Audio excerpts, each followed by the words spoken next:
আসসালামু আলাইকুম। আপনারা যারা অটোক্যাডের মাধ্যমে এরকম ব্রেক লাইন তৈরি করতে চান বা শর্টকাট ওয়েতে তৈরি করতে পারেন না, তাদের জন্য এই ভিডিওটি। তো আশা করি দেখুন। তো প্রথমে নতুনভাবে পুরো সবাইকে দেখাচ্ছি। প্রথমে আমরা একটা লাইন নিয়ে নিচ্ছি। এখন আমরা একটা অফসেট নিয়ে নেব, এটা 2 মিটার। এখন আমরা কিবোর্ড থেকে টাইপ করব BREAK,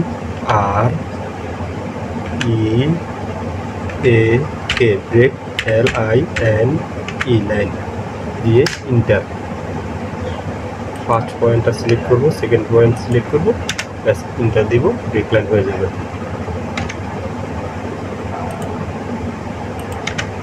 ওকে, খুব সহজেই তৈরি করতে পারবেন, আপনাদের এই ব্রেক লাইনের কাজগুলো সহজেই করতে পারবেন। Thank you.